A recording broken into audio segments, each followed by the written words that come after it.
Singalo ngamba ati unjagala nnyo nesigala naawe ebbanga lyo ndabidde limala sabula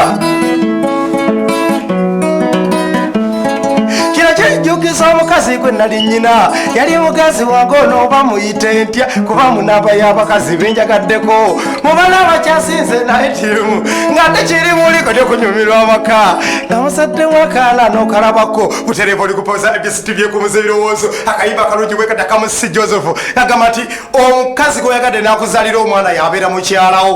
ate nga bwe kiri kyekituufu kubanga nabwakulya ensimbi okibalirayo kuba otunulira ku mwana ono noga nti butufu bw'obuntu omukazi ndiira obusente bwange wanzalira omwana naye omukazi wabatukere n'akuliira obusente myaka 6 nga totazaala mwana ku mwana ali awo awoza bannange tujja kubiraba nenga mugamba nti abantu abali maseka mugamba nti abantu abali mu kikubo wano mu Kampala mbagala nnyo abantu abali e Busega nammwe mbatumiddeko nnyo waliwo abantu abali wano ekibuye mu katale awo abantu bo mu katale ekibuye mulaba nnyo ABSTv muteekawo ne mugamba ddala awo batundira enkoko tewali mutawana mbagala nnyo waliwo abantu abali wano bwayise manga amazzi awo gakulukutirirawo ne gakiye kati emyalo bagiteekawo naye gye emyalo gye mwateekawo nga temugizibiyeeko sayidi waliwo bano abataminva abanya omwenge ekiro wajja ggwamu ebintu bibere nga bitambula bubi nnyo mutereze ku myalo egiri awo bwayise mugamba mutya abantu abali ekawempe namwe mbatumiddeko nnyo waliwo abantu erikukirira eryesembabule mawogola mateete lwebitakuli kijju mitete awo nawona tewali mutawana ewanaalongo mega ebugenge mu tawuni awo nawe nalongo mega nkutumiddeko nnyo entoberako ewatata Sentongo wali wammanga namwe ne mugamba nti fe twateze dda ABS kasa yatuuse esembabule enebugenge tewali mutawana tulina okutega omwana waffe tuba tumulaba bulungi nnyo nseka Fero Junior atayise program Kadongo kamu eno onako olwairo masawo wona abongo mugenya atuuse tujja kuba nga tumuyisaawo ko wano atubule ki ekigenda maaso lwaki ebibiina bigwa lwaki kino ekibiina kiyimiriddewo ki ekigenda maaso awo tugende mukayimba akadako tugera kuba tukomawo naye nga beerawo ng'okimanyi nti omukazi gweyagadde n'akuzaalira omwana yabeera mukyala w'abakyala mwetereeze ate ono 2 kubanga omuntu yenena tojja kugamba nti obeere wa musajja wuno kati abantu balina stress z'ebyobufuzi bitirivu ono agamba nze njagala okufuga ono yagamba nze njagala okufuga ono agamba ono mbono tukukooyo ono agamba ono tukyamwagala kwegamba te obuteeko stress endala ey'okubanga tomuzaalidde mwana kibeera kibize Fero Junior kalenda ekintu kyensaba omwagalwa saba okkirize nje kuzaalemu akaana kubanga kyekiramu kyendisigaza oligina kompiti no twaliko ababiri sigala oŋŋamba nti onjagala nnyo nesigala nawe ebbanga lyondabidde tugende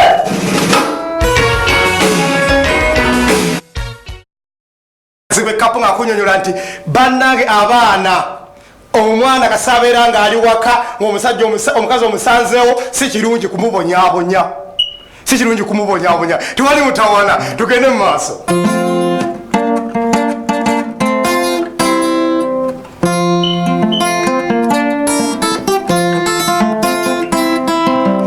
okuva wennaabasiibula ndudde nnyo okuwuliza ebibafaako nga n'emitima ginnuma nagwamu ekintu ekibadde kintulugunya nga nagadde eno sigalaba weekubyekubye mumatu twaliiseewo epemba wembakoze kampiteyo ngaso najjita atenderezebwa bankumidde taata bennaleka luli okudda nga mukyamuga bannaffe bangi lwabaliddemu ebinyeebwa ne lubaleka nga bisosonkole engeri gye siyiba lwa mirimu mingi kumbula obugambo bwange bwogo obusomesa bakibikuuse ngeyasalawo mbafumbire saagala mwayo ye nabitema mpola okujjako walukagga nga lungolodde mpoza obadde ku nkoko nga mudulakula simanya abatanyi lundagako emizira abangi okwebazaawo ne olinnyoka seneleero nsoze n'akayimba kakano seneleero nsoze n'akayimba kakano abasekerera abalwadde mwesesampewo teri yatuna twalabira bulabizaawo bakize ekiyimba ekitugoya gundi jjukira ekimasa nnaku kigimasa mpalo sabula aneki atabadde neyasigadde kakimutayiza nyamo zenekuba enziise ntandikira waafa omugeyengula eno Uganda mwetuli akayimba kabasesi walukagga akunyonyola nti nze nkwatiride ekisawo kya Kadongo kamu okuva Hamani Basudde yafa okuva Paulo Kafero yafa wasigala Lord Fred Sebata najjako ekigere bwati yakijjaako n'ensooba nefuna wennenyigiriza bweti nembagaze ninye ku muliro tewali mutawaana tujja kukkiriza otamuze ekintu kyekirungi nnyo naye nga tufuneyo akayimba agikyolabaawo maaso ng'agamba nti Butterfly tulyoka tumuleete wano ate akunyonyole nti lwaki nze nange nemeddeko mu Kadongo kamu ekibiina kyange wadde mubeere n'abakambala mugamba temukifuna bulungi naye nga mbadde nkyayagala kubana kuggumiza kyalo ekyalo bwe kyategedde nti ndi musajja w'amaanyi kati mu Kampala muneriide nkomyewo tufuna akayimba kaagikyola bagamba nti Butterfly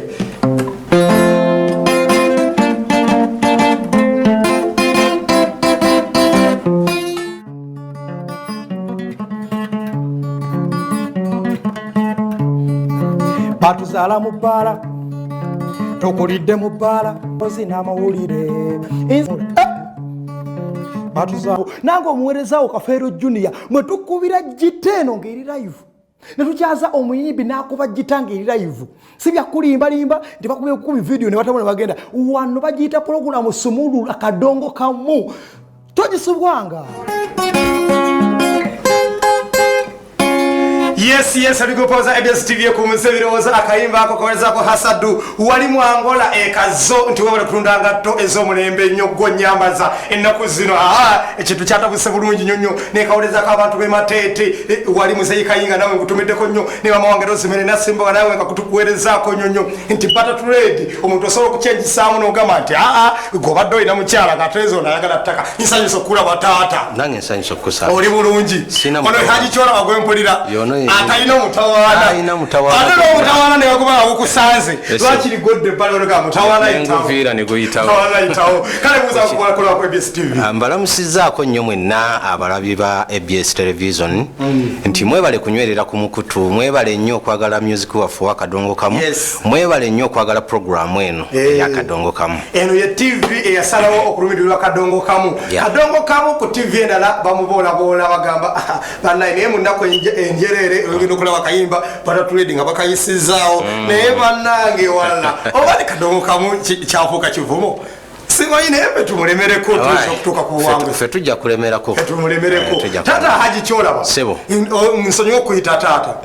nyinza okuba nga tonzaala naye nga mu music yonzaala kituufu nga nabeerako ko nga atuddeko wansi ng'oli mu kuyimba neŋŋamba oba nange ndituukayo keeyo kitegeeza obeera taata ekisawo eky'okuyimba okirabye otya ekisawo eky'okuyimba si kyangu naye nga tugezaako mulimu ebirungi n'ebibi ekyo oba oguma bugumi n'ogamba oguma bugumi teri mulimu mwangu olina akantu ke waŋŋamba era akalemerako nnyonnyo ngenda akagamba abantu oba olina kyokola siraba nsonga lwaki leero oggalawo wambuuza nakugamba naye mwe lwaki temuvaayo mu safaari wanziramu bwoti ow'edduuka ye lwaki taggalawo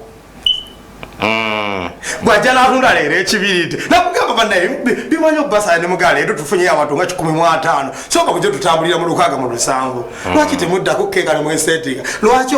ow'edduuka bw'atunda ekibiriti taggalawo mbu leero ntuze ekibiriti abadde asobola okutunda akasawo ka sukaali akaseera gye kali endongo yennyini esobola okuwaliriza okuggalawo yadde gwe toyagala ate etya endongo esobola okuwaliriza okuggalawo tugeze kati nga Wala Trust Production nti essaawa eno etambula ekyakola amagoba yadde matonotono naye ng'ekyagakola naye waliwo ekiseera ate nga mmanyi nti kijja kujja kubanga si yesinze si ey'amaanyi nnyo si yeesooseewo ate si yegenda okusembayo naye mmanyi nti waliwo ekiseera okubanga Trust Production tekyakola magoba kitegeeza kigiwaliriza okuwummula oba eyagala oba teyagala wembadde nteeka akalango omukeke ntaddeyo nti kyolaba agenda kunyonyola lwaki ekibiina kyo tekigwa ng'ebyabalala ogenda okuwulira nti ate kati kyayimiridde ate beegasse n'egundi naye musigala muli trust mbadde nsaba okikyuseemu okugamba nti ekibiina ati kukyama kitandika siwulyako nti ate kati gundi muzeyi kalali yavuddeyo ate yabadduseeko mwatandika abantu muli 3 era mukyakwatagana kizibu nnyo kati wano mu bibiina olaba nekitwali tulina ng'ekyamaanyi bayita gundi Eagles naye yasatuluka mu bweti kwegamba ebintu byokuyimba bizibuzibu naye mwe mukyakinyweza muli myaka emeka kati tuli mu myaka 7 giba mingi bw'otunuulira embeera yakati akasente kano kakatabula nnyo eggwanga mukikola mutya mmwe katonda abadde akyatukwatiddeko nga tetunnavaamu mu bakulembeze abo basatu tennabeerayo wa mululu kusinga ku banne ekitabula bali wabeeramu ow'omululu so ng'olumpe munnange kubanga wabeerako munnamige n'otunuulira mwalimu abakulembeze baali bameka munnamige abakulembeze baali babiri ani nani mwalimu director Mathias Walukagga ne manager Moses Lubwama kati kwaba ababiri kwaliko ow'omululu kubanga namige yavaawo nammwe abakozi nimusatuluka kuba nawe waliyo sijja kugamba nti gweoli omu kubagisula wali mukozi kakati eyo yonna sijja kgendayo naye nga nyina ensobi ze nalabayo ate ezinyambye okutereezaako ko wano otyo kirungi nnyo okusookera ewantu n'ogamba nti kakafeero junior wobeera oli awo sooka olabe ensobi oba oyagala okutambuza mulimu guno bw'oba okoze ekikyo osobole okutambuza obulungi si bwe kiri ekituufu kati ekyakutambuza ng'ojja bali bakukozesa ensobi zonna zonna ezabasuulanga ozimanyi zimanyi bulungi nnyo kati banno wali ozibayingizaamu otya kyova olaba nti tugezaako okuzeewala nabo tibatandikidde mu trust nabo balina ensobi ze balaba yatandikira luddawa mu matendo Charles Kikaze yali mukulabako ya Paulo Kafeero naye n'alaba yensobi era ne mutuula ne mugamba nti tukole bwetu tinebwetuti olumula ekimugamba nti wano tugenda kuswala ekituufu kubanga omulumu tebubulamu eyo ne mwevumireeyo mu kisenge kyammwe naye omuddemu ne mweyita wetugwira wano enkaayana tezibulawo naddala ate abantu awali ettooka mwami kyolaba Kadongo kamu ogenda kumutuusa awa kubanga nakuwiddeko ku mukutu ogamba nti ngenda kufuba okulemerako ngenda kufuba okulemerako era nkyalemeddeko nga bwensaba ne Allah muyinza wange ankwatireko kubanga amaanyi gonna gava eri Mukama Katonda nyinza oga nti nja kulemerako ye naga nti ojja kukola ki ojja kukoma wano naye ngaekituufu era nesaala entuufu gyomusabe nti neetaaga oluyimba ensi lwegamba nti omusajja yayimba ekituufu nkyogera bulijjo alikyola watuli ku TV teri atakumanyi face aisebo bamanyi nnyo naye nga wonogamba nti banaye osi yayimba kapaapaala kati ekyo kyoyagale kati ekyo sikirina wabula okyeta songa buli wentuuka bamanyi zine bwemba ninnya takisi nenjirinyira ekisolo sisobola kubulwa muntu amanyi agansi yono haji eyali wenkoko naye ekituufu nkyogera nti sinafuna luyimba olwetaago ddufuna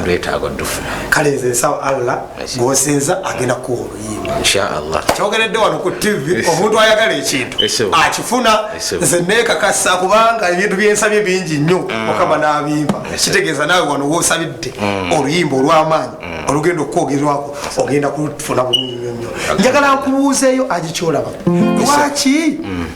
bano bazadde baffe mu kuyimba Lord Fred Sebata Dani Mugula Matia Luyima ensonga ki yabagisaako ekigere naginoonyereza n'embula kakati waliwo ebintu byotuukamu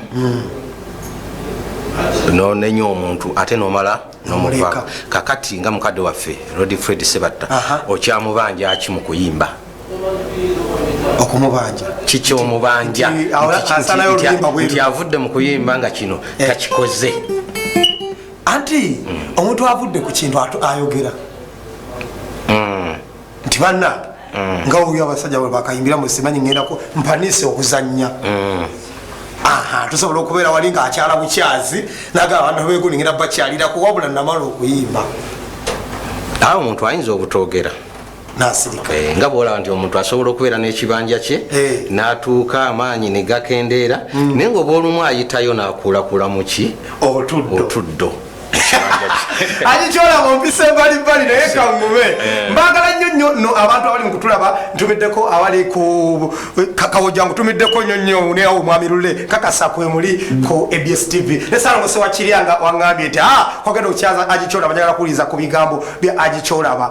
engeri kati Kadongo Kamu watuuse ku ssaawa eno ayijola abulirako ku ggwanga nti seze ku Kadongo Kamu nsuubira agenda kubeera bw'ati ku ssaawa eno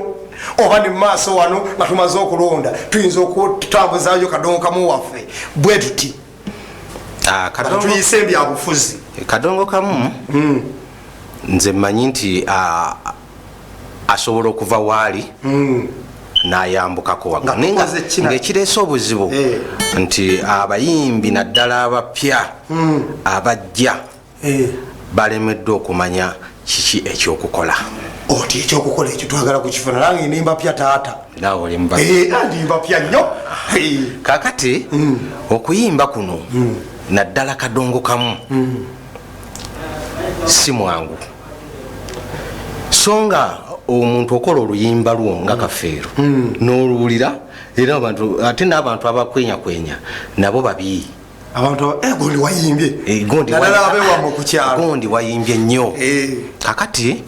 ekireese obuzibu nti abayimbi bakubirira nnyo ennyimba okubirira ennyimba kakati Kafeero omwaka guno ofulumiza ennyimba mmeka guno ogutandise nakafulumya lumu baluyita weereza ku buyambi akati waliwo oluyimba essaawa eno bwoluteekamu lulinga olupya luliwa ab'Ekampala lwewasookerako naye tiwaluggusa okuggusa muki so nga ate Kafeero yali afunye oluyimba omanyi osobola okubeera n'ennyimba nga 15 naye nga toyinaamu luyimba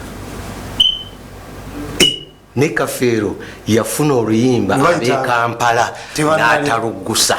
okuggusa mu ngeri sikitegedde kubanga ensobi zetulina ati sezimanyi kakati oluyimba bw'okakasa ddala nti ofunye oluyimba lwetaaga okulemera omuntu osobola okutwala omwaka oba ebiri ng'opika oluyimba mpaka lwoluggusa ate naddala ng'otandika oluyimba okusensera nali nfunye oluyimba mu bantu wali ofunye oluyimba nze lwesifunanga lweziramu nendunyonyola abantu bayinza okuddamu otegera kinali ntegeeza ate abamu balabanga olupya bwoyinza okulaba nti oluyimba katola nti lwamaanyi nebwolutandika ng'abantu bagezaako gandi omusajja wuuyo noyinza okusanga nga ku bawuliriza b'ennyimba toyinaako yadde 30 abalutegedde kitegeeza gye luli lulungi naye terunakola kiri kyoyagala nti omusajja yapisa oluyimba n'akaana akali mu nju ne kagamba ab'Ekampala mwatulyako emmere kituufu wali ofunye oluyimba nali nfunye oluyimba ekirungi ombuliridde ku mpewo nga n'abaliko bajja kuwa obujulizi nti Kafeero kyalina okuddayo kati nyina kukola kyakuddayo okutunda kibanja kya jjajjange ntutwale ku mativi amala nti batusaba ssente oluyimba olwo lwennyini yadde oyina empya naye nalwo toluggyako kigere seruggyako kigere wembanyi nagi wentutta olupya nenganerunomumireko tewalibanga lukyatambula kati example ndoza mugifunye abayimbi abapya abajja bagereza ku nze naye nga babadde babuulira abayimbi bonna si bwe kiri nti nokubirira ati Kafeero nali nfunye oluyimba naye naluggyako mangu ekigere netandika okufuna endala olwokuba nali nyina mpitirivu nnyo nga bugamba nti gundi alina ennyimba nnyingi naye nga kyaddembe okuddayo naye nno n'oluyimba olwo ensi nendamu neyotegeera amalala ne bagakendeeza agikyolaba tukyagendera ddala mu maaso okuyimba kwa Kadongo Kamu ebibiina bya Kadongo Kamu edda nga byabeerangawo yanti kati Namige weeri Kiwewa yali alina gurupu ki yalina kalo Vincent Segawa Friends alina Friends ani omulala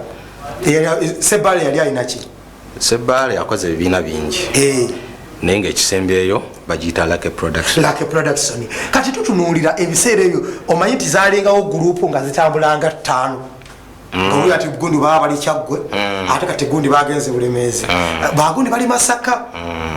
naye kati kiki ekiremesa ebibiina ebyo kubanga byawummulamu n'abantu abali bagabana effeedo Kadongo Kamu tajjayo toka tulina ssente zaffe kuba tewaliwo bibiina ekireeta obuzibu nti ekituufu music wa Kadongo Kamu yaddiriramuko kati ate abayimbi ba Kadongo Kamu tekyali muyimbi ayimiridde bwati asobola kutambuza gurupu mu butuufu bwayo kitegeeza nti balina kukwatagana abayimbi abawera saate bwe bamala okukwatagana abayimbi oba bana kubanga omuntu nga yakola kulinnya aba yalikola era bwavaayo enduulu netta abantu oyo n'agamba nti abantu abo bange. Okay, tukyagenda ddala maaso kakumuzeemuko katono nnyo agikyolaba ngenda kuba mukomezaawo. Tukyali ku kadongo kamu tukoze tutya biba n'abasajja abatuufu bogamba okugamba ekintu nti nkoze ensobi ki n'agikubuulira. Tumulemu katono nnyo tugenda kuba tukoma otova ku ABSTv tukufuneyo akayimba ka vidiyo kamwawo. Yes, akayimba akapya nnyo mu revival band pasayiga yasiyo omutima n'agamba kanzewo bandi yange mpolampola kanonya abaana abapya kati omukyala yazze nga awayiriza omusajja mbu yali mwenzi naye ngaomukyala yannyonnyola abaana nti gwe tozaalibwa wano nawe tozaalibwa wano nawe tozaalibwa wano mubonabona nayebanga bbawe mwenzi ekyo kati mutebatwala mu bwenzi bwakitaawe kyeketewani yali omwenzi kale nno n'olwensonga eyo agikyolaba kipya kye kiri mu Trust Production. Trust Production ennaku zino etambuza ekivvulu kye bayita butter trade. Mpa omukazi nkuwe poloti. Abalabye ku buwoomi bw'ekivvulu ekyo ndowooza ab'e Masaka. Naye Masaka mujagala nnyo eno. Masaka mufunayo ettooke. Bawagizi baffe balungi nnyo era abantu bekyazanga awo tubeebaza abantu b'Ennanywa Mbiriizi Kibaale tubeebaza nnyo katovu obuwagizi bwe mwatulaga. Mwebale nnyo mwebalire ddala okubanga muwagira Trust Production. Trust Production erimu abantu abasukka mu 2. Tumenyereyo nga batano bamukaaga okugina emitwe giri waggulu. Kakati mulimu Muzeyi Kalali, mulimu Haji Kyolaba, mulimu Godfrey Kibijigiri, mulimu Sir William Kibuuka, mulimu Mulindwa Vumbi, Robert Kagulire, Senga Nantagwa. Kale nno n'olw'ensonga eyo osuubira abantu b'ekyaggwe side zeeyo totera kutambula nabo batwalire ku kivvulu ekyo kubanga Senga Nantagwa oyo ziranga wemani neebase nga muli mu kuzannya wano ng'oli ku stage awo ne Senga Nantagwa. Nkyaggwe nga tukolayo nnyera abawagizi baffe balungi nakati waliwo ava okukuba nti kwali butereevu tewali mutawaana. Kale n'olw'ensonga eyo nsaba osiibule ku bantu tujja kuba tukomyawo ko maaso awo onyonyole ekibiina ekyo bulungi nnyo nnyo essaawa ze batuwaza ezo. Abawuliriza abalabi ba ABS television mwebale nnyo ababaddeko n'abatabaddeeko mubandabire nti Haji Kyolaba baddeko wano kozi kantumireko ku mukyala wange Shifura Katende Wamala. Abandi bakadongo kamu nga tebatera kutumira bakyala babo baba n'abakazi bangi. Mukyala wange ojo kyaza wano sega omugambe tumira Shifura Katende Wamala nkutumiddeko nnyo abaana ntumidde ku mutabani wange Faizo Mpandemu Akimu Ntanda Rayani Wamala mpozi ne mama w'abaana bange Sala Mulongo nawe Sala Mulongo nawe tumideko nnyo nange ne tumira kawembe bakadongo kamu mwena naddala bano abasimbula obusimbuzi mbagala nnyo balumirirwako nnyo naye basajja bano nammwe mbagala nnyo mutuwayirizeeyo mutubajjako sente sebo tubajjako sente bata tulede wampa sente ali nkyogeddewa mugamba mbu okutwala oluyimba ku ABS kati baagala sente oyo omusajja sijja mutambala tewali mutawaana. Kale n'olw'ensonga eyo kulomukanga tusinkane era essaawa bweziti tova ku ABSTv Trust nja kuddamu ndetewo ku Muzeyi Kalali nabo byayogera bikwatagana n'ebibyo ndabe kubanga abeesigwa ekigambo ekyo kyamaanyi mpozi akataleke nja kwebaza nnyo management ya ABS television okubanga esobola tuwa omukisa guno ate ntusobola okubuuza ku bantu ne manager kikaze mutumire ndi manager kikaze nakutumiddeko ne mukyala okozi yani mukyala Amina tabako yeyita dadi chika kale nno n'olw'ensonga eyo tubula akayimba kakafero juli yaweereza ku buyambi nasabyawo omukazi obuyambi saagala muzanyo omukazi yazalamu abaana tayagala kundabirira ketuba tugendamu